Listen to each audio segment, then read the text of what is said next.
Agent. Okay, great. Well, we're rolling here on the Property Web. Thank you for joining again. Now, regular listeners or watchers might be sensing a slight theme. We've got another migrant here from overseas, come to Australia. Got a nice story, like a lot of other guests. We've got very delighted to welcome Joris Cuesta, who's a property buyer's agent here, and originally from France, but we can get into that. And well, welcome. Thank you for having me. Yes, definitely from the other side of the world, so we can get into that whenever you want. Well, I mean, I think it's always a good thing to touch on because there's plenty we can get to on the property side and some insights for the guests and so on. But why don't we touch there? What are the basics? Why are you here? How did you get to this point? Well, early 2000, I left France. It was my gap year. The objective was to learn English. I had a bit of a conversation with my parents, which were very busy and very straight to the point. And I asked for New York as a gap year. That was, my dad, I think, said rubbish. And then he went to Canada and I'm thinking, well, they do speak French there. That's not going to work. And then someone else said England, London. And I wasn't satisfied with that. And then everyone lost patience and said, well, where to then? And I just remember in my geography book, there was a little picture of the Opera House and a red rock. And I thought Australia. Everyone said, great. And 5 weeks later, I was on a plane to Australia to study English at an English college. Wow. And I never looked back. And I even went to uni here, and there's a whole story weaved into property because basically when you come from overseas, learning the language, there's also a cost in staying and studying at university. And so to offset some of those costs, I was able to go and look after kids as an au pair. And I landed in a family in Hunters Hills, for anyone knowing Sydney, which is not a bad part of Sydney. And the husband was working in lending at CBA, and the wife was one of the leading architects in one of the top tier firms. And so then the property journey started from very early on. So this is not something that you planned or kind of thought about? It just no, it all happened. Yeah, okay. So you really threw yourself in. You were young, yeah, and it just evolved. It just evolved, and the 6 months, which was pre-agreed with my parents and funded for, and we had all, because I was meant to go back and do, complete my tertiary education in Paris. Well, that did never happen.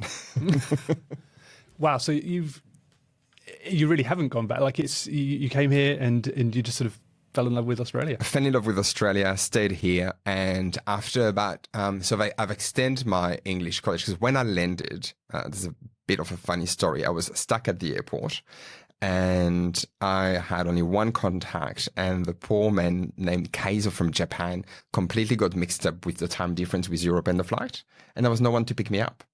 And I could barely speak any English. And I had to go and get a little card at a time at Sydney Airport, call that number, and I could barely say what I was wearing.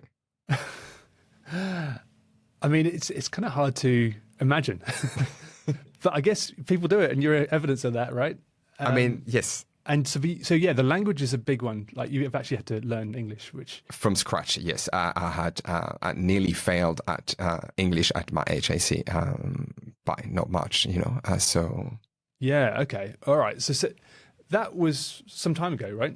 And yes, that was very early 2000. We can jump. Yes.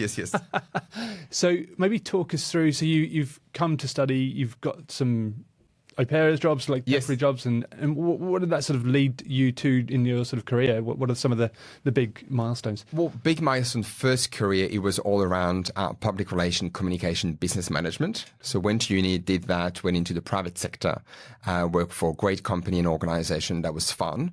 Very early on, I realized that whatever I could see in things and projects from a branding perspective, from a leadership perspective, the founders or the board were only happy to implement or green light my ideas for about 30, 40, 50% if I was happy. Okay. So very quickly I thought, something's not working here. I have to, it's the people. The people are the issue.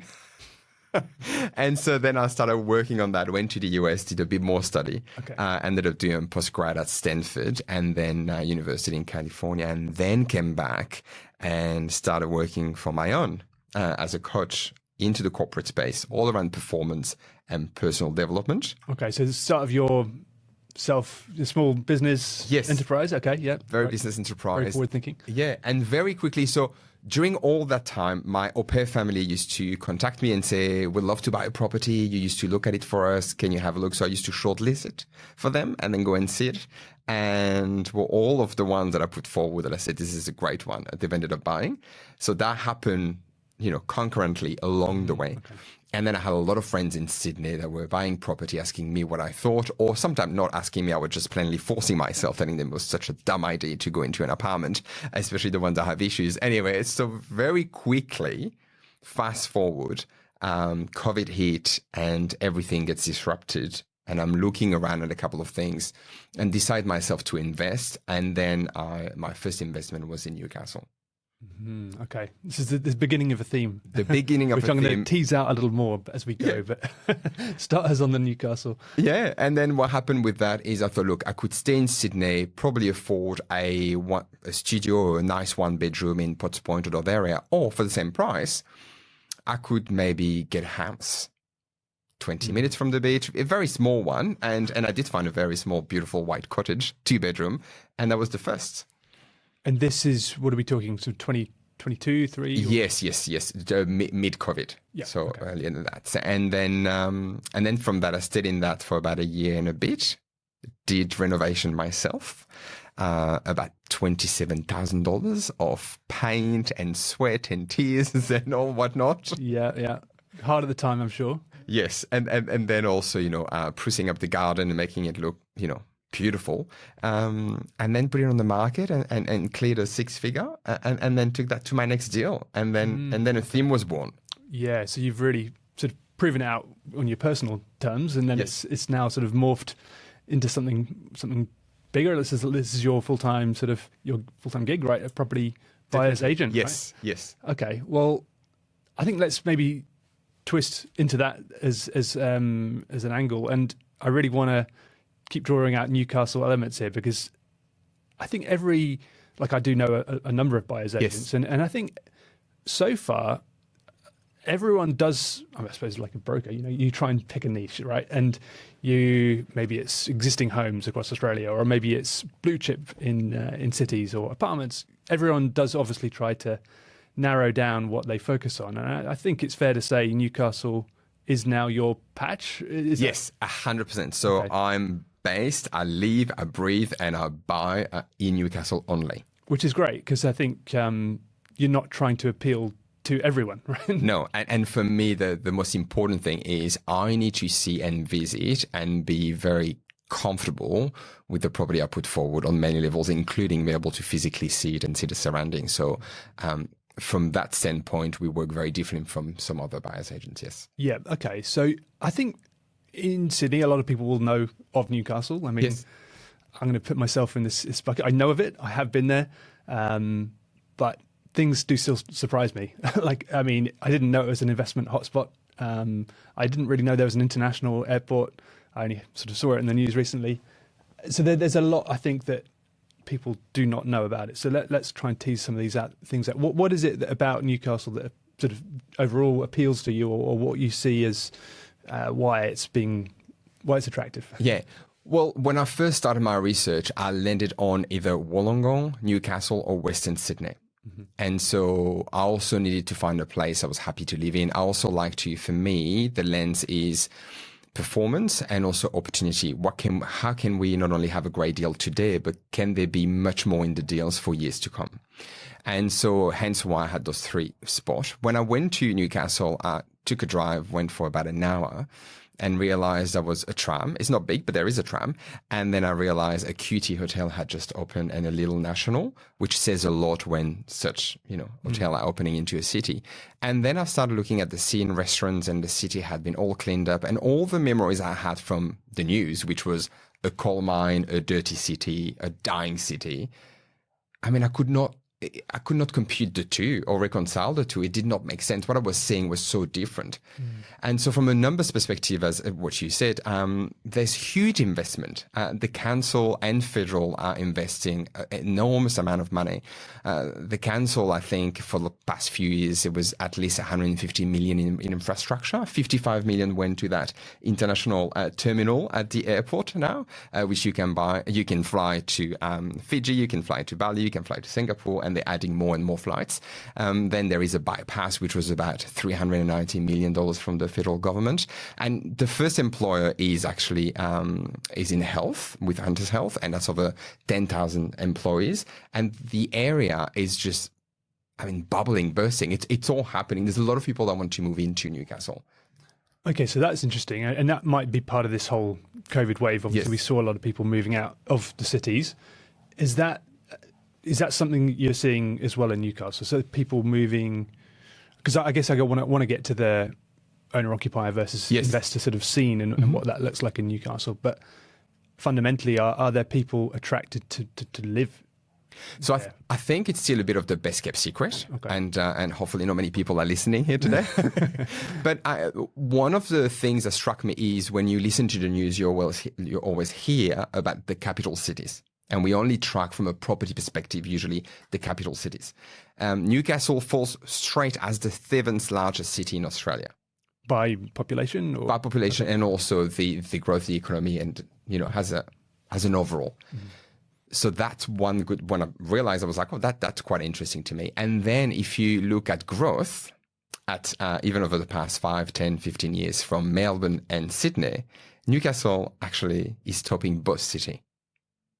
In terms of growth? In terms of growth, yes. Wow. Okay. So for a bit of a tease, beachfront property at the moment, last year we had a sale at 12 mil. Right. Yeah, see your face. So wasn't expecting that, but okay. Penthouse, tell me more. Reached 6 to 8 mil as well. There is a lot of money in Newcastle. There is still a lot of spot to enter, but it goes very quickly. Your front road is probably one street, John Parade. You can have a look. There's about 14 or 16 lot there, and they are in the 10 mil mark. And as soon as you go back a few streets, you're in the 3, 5, 6, but mostly 2.5. 3, 4 into Bar Beach, Merriweather, and then you have all the second tier and third tier. And it's what I see there is what I saw in Sydney. Whoever used to live into the east or very close in Potts Point, but then they moved to Surrey Hills, and then it gets gentrified, and everyone just moved further back. So for the people, to your point, in Newcastle, it's getting harder for them to owner-occ and buy the first home. Okay. It is because the prices have doubled and tripled so rapidly. So...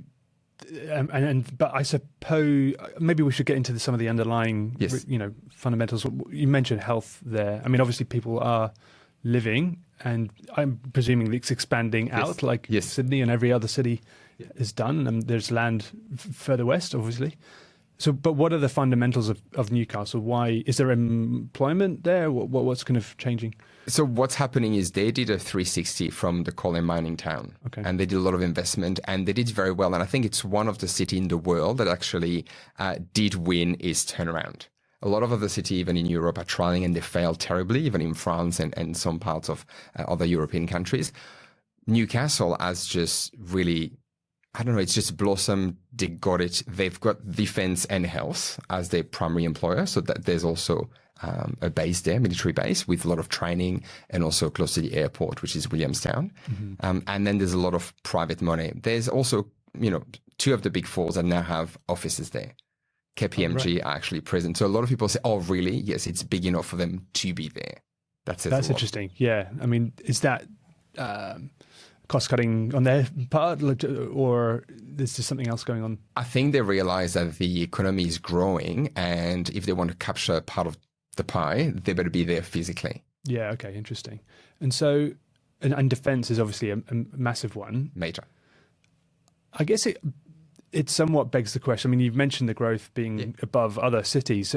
How much room do we have to go? Like, is there... is that something you get concerned about? Like, if Not it had at all. too much take off already? No. So from having a European background, I look at the economy and property very differently, and that's only my very cheap 2 cents. It's in Europe has been there for centuries. So there's plenty of property already built or needing to be renovated, existing. Australia's only been here for 200 plus. And so there's already, as everyone knows, no surprise, a huge shortage when it comes to housing. We're an island. We control our borders. Europe doesn't. Then also when it comes to employment and people wanting to work where they live and so on and so forth, they can decide but we also fall short. I mean, anyone starting to rent when you're at uni, you bunk up and you have a flatmate. And then when you want to start buying your own property, it costs a lot of money unless you start moving out. And so in Newcastle, what has happened is there was already a shortage, as most other city.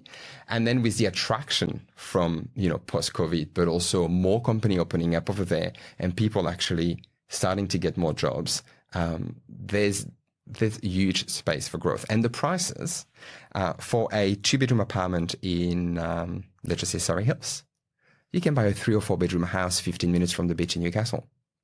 Yeah, okay, this is interesting. Because, I mean, you're right.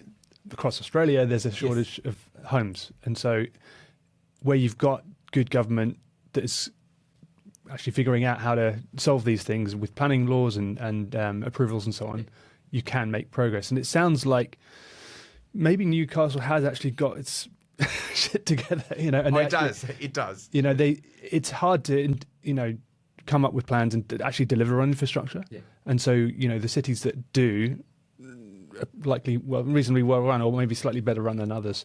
So maybe you can talk to that as a point. Like, are there projects? What's the sort of new build scene in Newcastle like? Are we actually going to be solving big scale problems with housing? They're trying, but also, it's the cat eating his own tail, because even if you want to green light all area, another few thousand dwellings, who is going to build them? Right. So there is a shortage also of builders and plumbers and electricians. So yes, they are earmarking huge area for development in estates. Yes, they are looking at some rezoning like we've seen in Sydney, where people can do from R2 to R3. There's a fair amount of actually existing parts of cities and suburbs in Newcastle that are R3 zoning.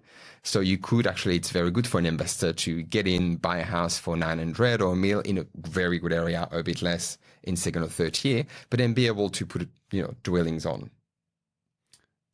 Sort of secondary dwellings. Correct. And yeah. Okay. So maybe we talk a little bit about, or sort of veer towards more of what you're seeing from your clients and people who are sort of coming up to Newcastle, maybe for the first time. I mean, is that what you're seeing? Like people sort of entering, they're sort of seeing it on social media, and they're sort of Newcastle, maybe it should be on our radar. Yeah. What are their expectations? What are they looking to buy? Talking about the social media, very topical at the moment is the railway to Newcastle from Sydney. So if is that another white elephant, or no. If that high-speed train is coming and is being done, which everyone talked about it for the past 50 years, I think, but it's now really the hot topic at the moment. That would put Newcastle under an hour from Sydney, which is actually closer in time of traveling time than some part of Western Sydney. Okay. So I don't believe it will happen anytime soon, but they've already allocated first and second round of funding for the feasibility and knowing the path and how much it will cost. So that's fueling, to your point, people looking on social media. I have had a lot of clients calling saying, oh, we've seen this in the news, I'm interested. But the main buyers are people from overseas relocating and wanting some help to find a spot in Newcastle. They either grew up in Newcastle or have friends, or realize this is a more affordable, better lifestyle. Okay, interesting. Then I've got people in Newcastle that have, they live in an apartment, but they now have one bub or a second one on the way, and they want to get into, a house. And so we've just helped a brilliant couple at the moment doing this, which we just exchanged last week. That was fantastic. They had an apartment for existing client. We also do vendor advocacy. We help them not leave money on the table. And that's one of our big thing. We don't want anyone to leave money on the table, whether they're entering or leaving a property. So because they contacted us and they wanted us to be their buyer's agent, we said, look, we can have a look at your apartment. If we believe there is money there, we can help you package it well for the sale. And then every extra dollar we can use on the purchase of your new property. Oh, okay. So you're kind of getting involved in both sides of the... We do for existing clients where we love to work with. Yeah. Because you can, organizing, trading, coordinating and picking paint and telling them what to do can become a nightmare very quickly. Okay. Well, so win-win potentially if you have a little bit more money to play with in the investment. And that's the idea. And so without going into too much detail for this one, but a 2-bedroom, every agent coming say you'll get 720, 730.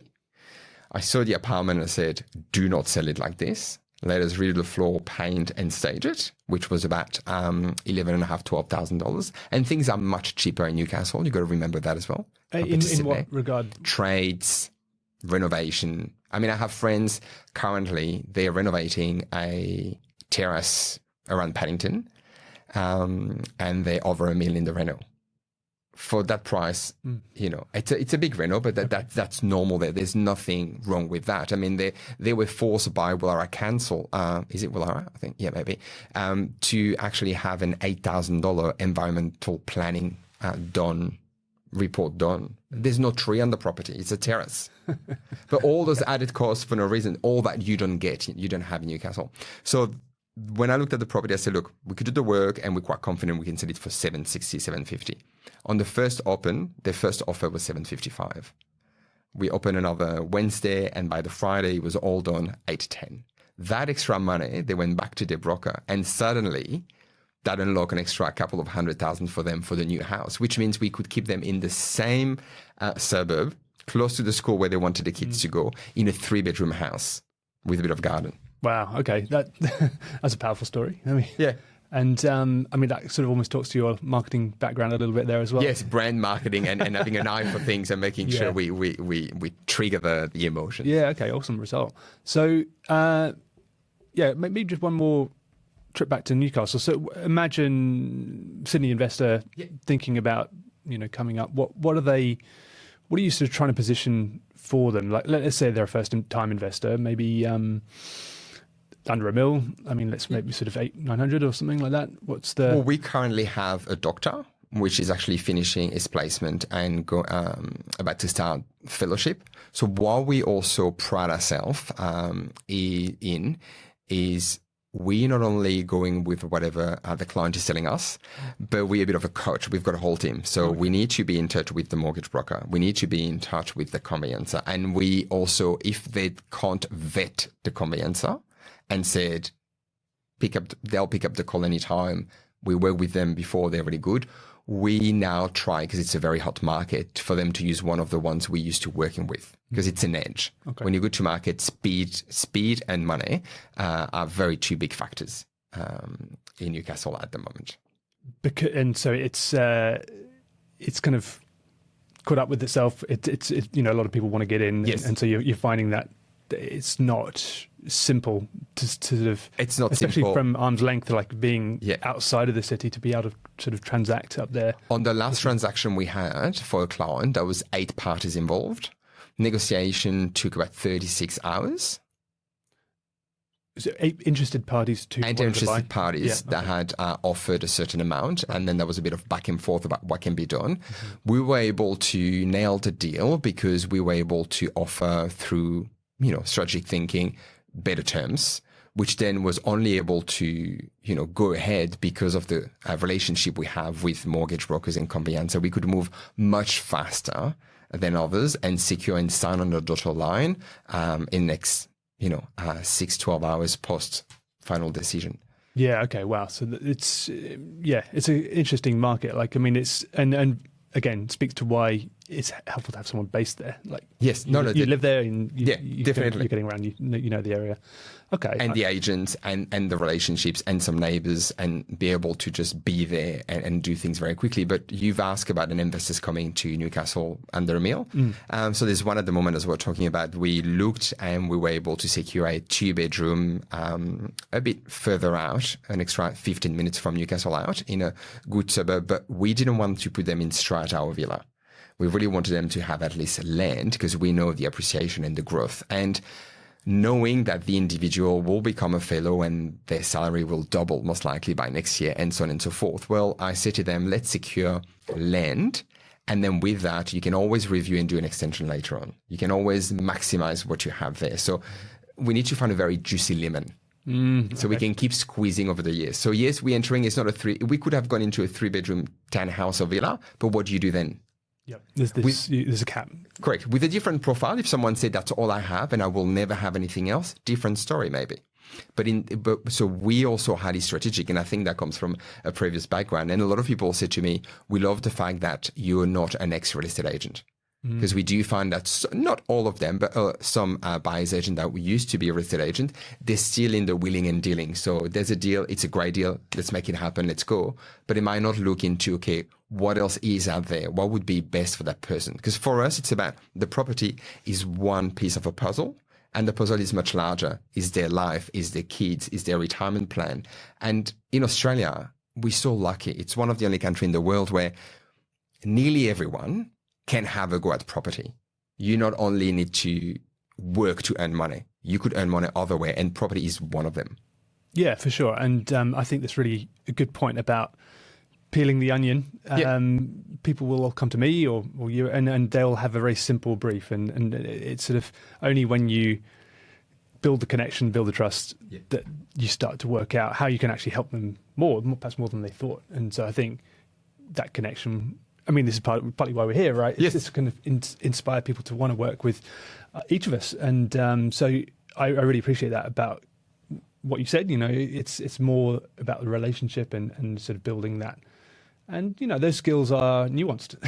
You don't necessarily get that from, you know, sell, that kind of mentality. So, okay, well, as you're talking about some of the clients there, it makes me think there must be some interesting stories you've come across. Like, yes, maybe it's their expectations are kind of way out there, or just maybe even sellers who just got strange stories. Like, have you got anything that's been really surprising to you over the years? Yes, many.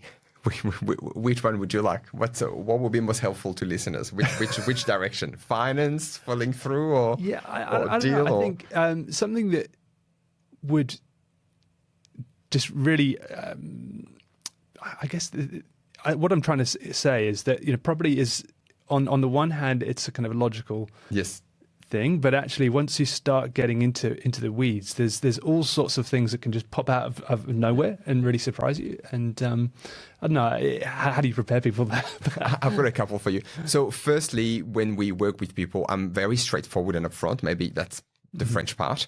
I tell them we work on 90-day sprint.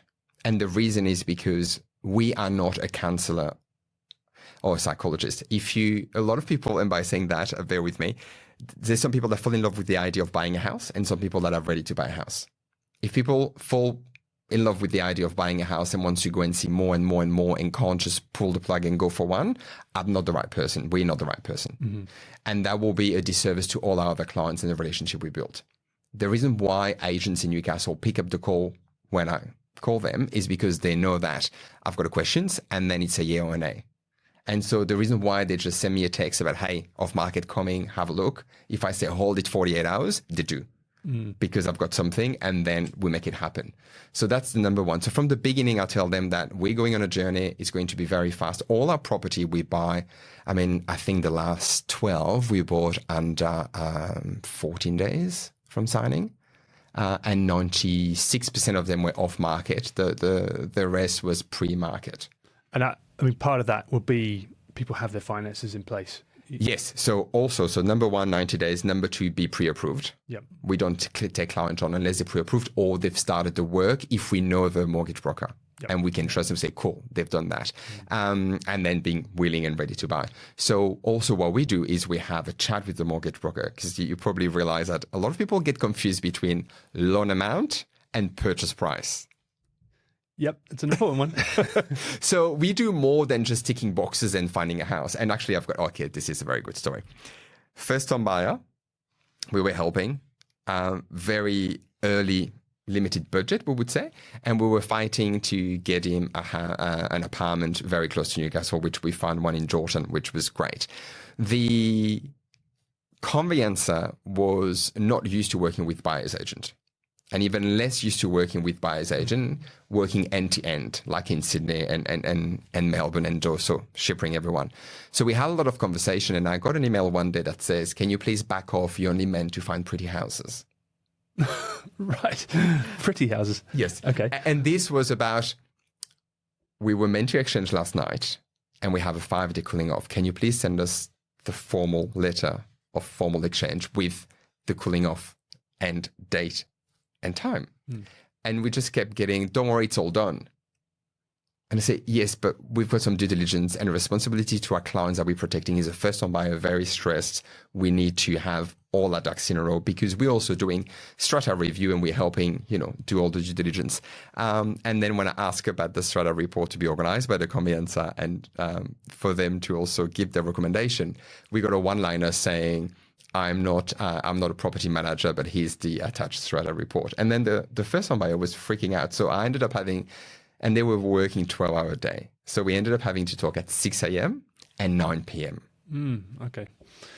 So that came out of nowhere, and it was stressful all the way to the end. Yeah. Oh, wow. Well, I mean, yeah, there's going to be stories like that, I suppose. I mean, time is all relative, and when that's the trouble. I mean, and part of the reason that you are here offering the service you do is because people are busy doing their work and earning the money, and so they need to have that flexibility. And I did it myself at the beginning on my own, and I realized how hard it was to get onto the market in Australia. I didn't get a handout from parents. I didn't get anything. I just had to save the money and just go for it.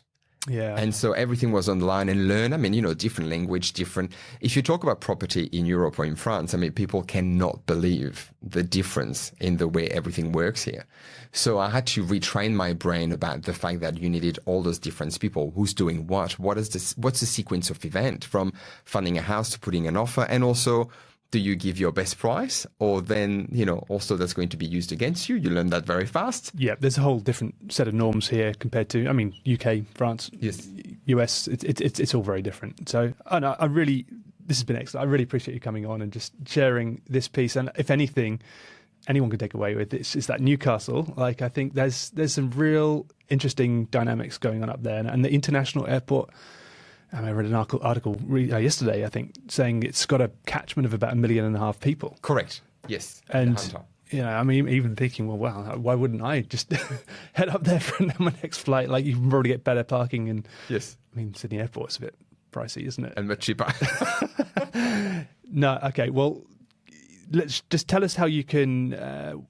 where you are, like, what's your? I mean, I know your website, but why don't you reveal some of your socials, and I'll put it on our channel as well. Great. Well, look, I try to be on social media. We have to do that now. So Instagram is Joris_Cuesta. That's JORIS_CUESTA. The website is joris.com.au. So that's pretty easy. JORIS. You like that one? I think you're a bit jealous. I am very jealous. Could I have tom.com? Well, I mean, everything has a price, apparently. I know.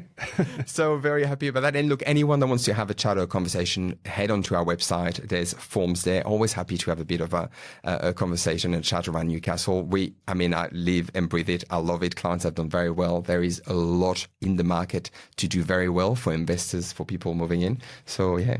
Brilliant. Thanks for coming on. And we'll see you next time, everyone. Thank you.